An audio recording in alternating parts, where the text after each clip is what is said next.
Hi friends, welcome to my channel. இன்றைக்கி சாதத்துக்கும் டிஃபனுக்கும் சேர்ந்த மாதிரி நம்ம யூஸ் பண்ணுறதுக்கு ஒரு பொடி ரெடி பண்ணலாம். வாங்க, இன்றைக்கி கருவேப்பிலை பொடி எப்படி பண்ணுறது அப்படிங்கிறத பார்க்கலாம். இது சாப்பாடு கூடயும் ரொம்ப டேஸ்டியாக இருக்கும். நல்லெண்ணெயோ இல்லை நெய்யோ ஊற்றி சாப்பிட்லாம். டிஃபன், இட்லி, தோசைக்கு நம்ம எடுத்துக்கலாம். சூப்பராக இருக்கும். இதுக்கு தேவையான இன்க்ரீடியன்ஸ்லாம் மென்ஷன் பண்ணியிருக்கேன், செக் பண்ணிக்கோங்க. உளுந்தம்பருப்பு, கடலைப்பருப்பு, பொட்டுக்கடலை, உப்பு, பெருங்காயம், வரமிளகா, பூண்டு, முழு பூண்டு 2. இதெல்லாம் தான் இந்த கருவேப்பிலை பொடிக்கு தேவையான இன்க்ரீடியன்ஸ்.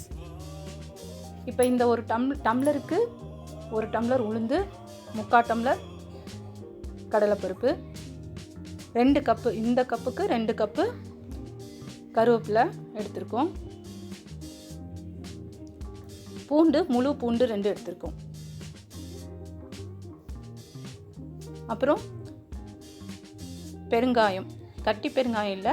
ஸோ இந்த ஸ்பூனில் 2 ஸ்பூன் பெருங்காயத்தூள் நம்ம யூஸ் பண்ண போகிறோம். கட்டி பெருங்காயம் இருந்தால் 1 இன்ச் அளவுக்கு பெருசாக எடுத்துக்கணும்.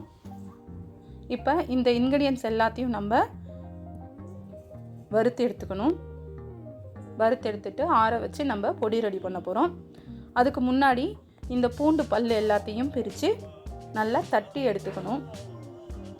அப்போ தான் நம்ம வறுத்தெடுக்கிறப்ப சீக்கிரமாக வறுபட்டுரும். இல்லைன்னா உள்ளே அப்படியே இருக்கும். இப்போ ஒரு பேன் வச்சுட்டு அந்த பேனில் ஃபஸ்ட்டு உளுந்தை சேர்த்துட்டு மீடியம் ஹீட்டில் வச்சுட்டு மெதுவாக நல்லா வறுக்கணும். அது பொன்னிறமாக மாறி வர்ற வரைக்கும் வறுத்துக்கணும். இப்போ வறுத்ததுக்கப்புறம் அதை ஒரு பிளேட்டுக்கு ட்ரான்ஸ்ஃபர் பண்ணிடுறோம். அதுக்கப்புறம் கடலைப்பருப்பு எடுத்து அதையும் கலர் மாறி வந்ததையும் அதையும் நம்ம உளுந்தோடு சேர்த்துக்கிறோம். இப்போ இதோட இந்த ஹீட்டிலேயே நம்ம 1/4 டம்ளர் பொட்டுக்கடலை சேர்த்துட்டு அதை மிக்ஸ் பண்ணிட்டுக்கலாம். இப்போ இதை எல்லாத்தையும் மிக்ஸ் பண்ணி விட்டுட்டு அதுக்கப்புறமா கருவேப்பிலை 2 கப் எடுத்திருக்கோம்.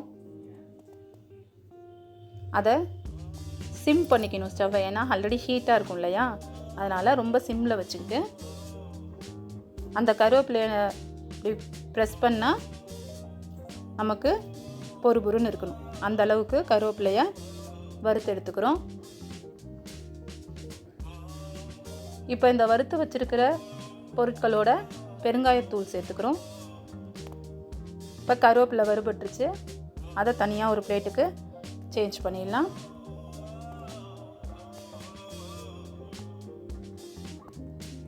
இப்போ வரமிளகாய் எப்போவுமே நம்ம இந்த மாதிரி பொடி ஐட்டமுக்கெலாம் வறுக்கிறப்ப இந்த மாதிரி கோம்போடு நம்ம வறுக்கணும். அப்படி இல்லைன்னா சுற்றி இருக்கிற எல்லாருக்கும் இருமல் வர ஆரம்பிச்சிடும்.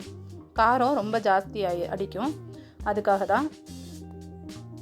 இப்போ மிளகாயையும் வறுத்து எடுத்தாச்சு. இப்போ பூண்டை வறுக்கிறதுக்கு கொஞ்சமாக எண்ணெய் சேர்த்துட்டு வறுத்தோன்னா ஈஸியாக வதங்கிடும். எண்ணெய் சேர்க்கறதுனால பொடி சீக்கிரமாக சிக்குவாடு அடிக்குமோ அப்படின்லாம் நினைக்க வேணாம். ஒன்றுமே ஆகாது. ஏன்னா நம்ம அரைக்கிற பொடி கண்டென்ட் ஒரு நார்மலாக 5-6 பேர் இருக்கிற வீட்டில் 1 மாதத்தில் காலி ஆயிரும். ஸோ இதுக்கு தேவையான அளவு எண்ணெயை ஊற்றி நம்ம வறுத்து எடுத்துக்கிட்டோம். இப்போ மிக்சியில் கோம்பெல்லாம் கிள்ளிட்டு மிளகாயை சேர்த்துட்டு நம்ம வறுத்து வச்சுருக்கிற பொருட்கள் எல்லாத்தையும் அதோடு சேர்த்துக்கிறோம். இதுக்கு தேவையான அளவு உப்பையும் நம்ம இதோட சேர்த்துக்கணும். உப்பை சேர்த்துட்டு